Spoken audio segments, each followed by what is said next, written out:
Cumanya Aiman bila dia kata sifat 20 pada zaman kini untuk orang kita, orang biasa yang tak faham, dia selalunya ada dia punya antagonis, apa lawan dia.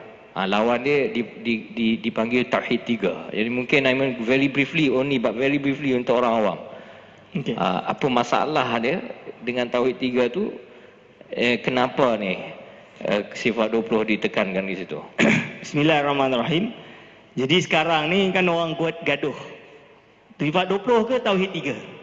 Sifat 20 ni yang kita mengajilah kat sini, kat masjid ni, dan memang mengajar. So Tauhid 3 ni dia mengajar bahawa ada Tauhid Rububiyah, Tauhid Uluhiyah, Asma' dan Sifat. Tauhid Rububiyah dia kata beriman adanya Tuhan yang mentadbir alam ini, tanpa melihat 1, 2, 3 atau 4 atau 10 Tuhan, atau dia tu Tuhan. Berarti dia kata Fir'aun ni ada Tauhid Rububiyah, sebab Fir'aun kata dia Tuhan. Itu contoh dia. Tauhid Uluhiyah adalah mengesakan Allah dalam ibadah. Maka dia kata maksud mengesakan Allah pada ibadah, kita solat hanya kepada Allah, kita berdoa hanya kepada Allah. Jadi kesimpulannya, kalau ada orang pergi ziarah kubur, berdoa, ini syirik, sebab dia kononnya sembah kubur. Syirik, berarti dia kufur, syirik akbar. Dia kata macam tu. Kufur ni berarti keluar dari Islam. Keluar Islam ni berarti halal darahnya, halal hartanya, halal isterinya. Ini. Akhirnya lahirlah kelompok yang mudah kafir mengkafir, bunuh membunuh, macam yang terjadi di ISIS. Kalau dulu golongan yang dipanggil dengan golongan Khawarij, wa man lam yahkum bima anzalallah faulaika humul kafirun, barang siapa tidak berhukum dengan hukum Allah maka dia kafir. Yang beza dengan dia anggap tidak berhukum dengan hukum Allah, kafir. Dibunuhlah Sayyidina Ali karamallahu wajah. Misalnya mati Sayyidina Ali, dibunuh. Ini. Lalu asma' dan sifat, mereka kata bahawa Allah SWT ada sifat selain wujud, sifat kidam, tu semua kita tak ada masalah. Tapi bila dia masuk sifat, Allah ada tangan, ada kaki, ada wajah, ada mata. Allah ni duduk bersila. Tak boleh lah. Dan inilah tempat kesalahannya. Dan ini tidak wujud. Di zaman Rasul tak wujud. Di zaman setelahnya tak wujud. Tapi yang mewujudkan pada kurun ke-8 Hijriah. Dan diteruskan, dibawa oleh golongan Salafi Wahabi ini. Dan disematkan pada hari ini, didakyahkan membawa Tauhid 3 yang tak pernah masuk Malaysia kecuali setelah tahun 80-an akhir. Itu kisah dia.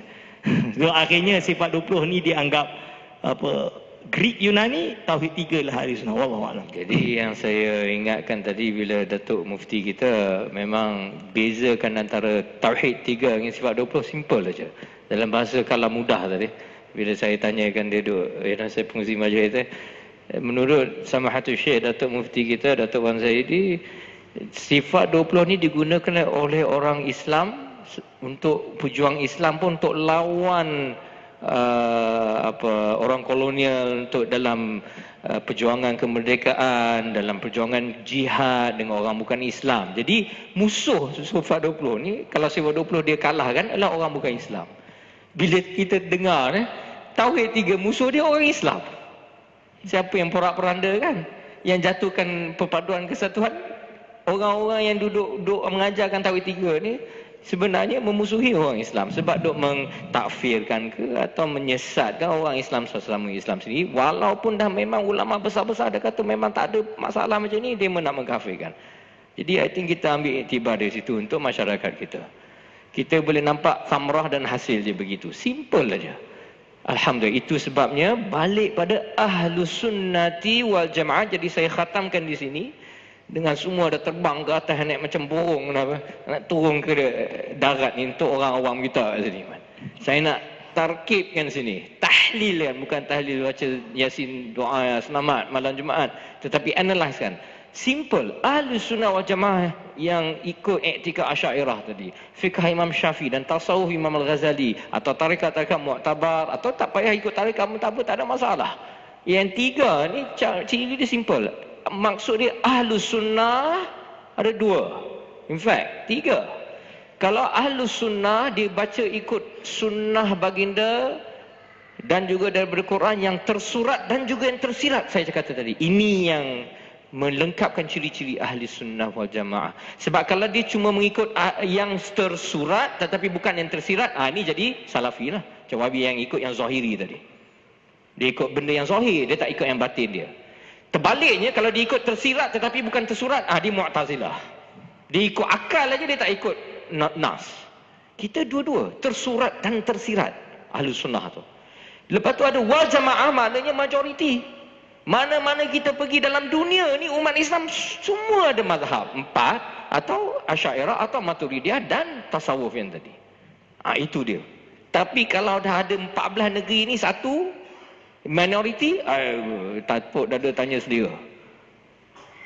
Jamaah majoriti maksud. Sawadul azam majoriti maknanya. Ini maksud dia di sini. Dan bila dikatakan oleh baginda Rasulullah SAW, sunnah aku dan sunnah Khulafa' Rasyidinku, bukan sunnah Rasulullah saja, tetapi sahabat-sahabat baginda juga.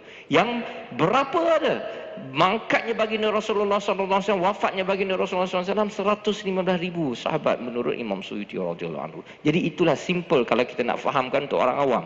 Ahlus sunnah wal jamaah maknanya kita ada balance zahir dan batin, sunnah yang tersurat dan juga sunnah yang tersirat. Bukan saja hanya tersurat atau bukan hanya saja tersirat, kalau tidak masuk ajaran sesat. Tetapi juga wal jamaah, bukan wal bait. Itu masuk jarak ajaran Syiah. Ini dia. Cantik molek, dah ada balance-nya di situ, tawazunnya di situ. Memang bertuah kita di bumi bertuah Darul Ridwan, ada mufti yang masya-Allah ahli sunnah wal jamaah, ada sultannya ahli sunnah wal jamaah. Ikut tu sajalah, tak payah nak kita risau-risau. Ikut kita punya ulil amri minkum dalam hal itu, supaya kita boleh keluar, buat rumah, buat dengan kerja. Tuan DO yang ada di sini dengan sibuknya, ada yang sini yang kerja bus drivernya, yang taksinya, bawa grabnya. Bukan ada masa kita nak jadi ulama atau mujtahid. Itu yang kita taklid, ikut ulama kita yang memang dah jalan yang benar. Alhamdulillah. Jadi moga kita dijauhi oleh puak-puak yang memang ajaran sesat, yang memang kalau kita ikut cara mereka keagamaan tu untuk membenci orang lain, untuk mengata orang lain, untuk hanya condemn saja. Itu bukan agama kita. Cara yang macam itu, cara ahli sunnah wal jamaah, manhaj al-azhari tadi, yang memang kita harmonikan untuk dalam semua perkara. Alhamdulillah. Jadi moga-moga Darul Ridwan selalu akan jadi the grace, the abode of grace. The grace pula. Kita ni gentleman punya abode. Tak macam Darul Ta'zim itu lebih kuat sikit. Tapi itu kita terlalu gentleman, lembik sangat.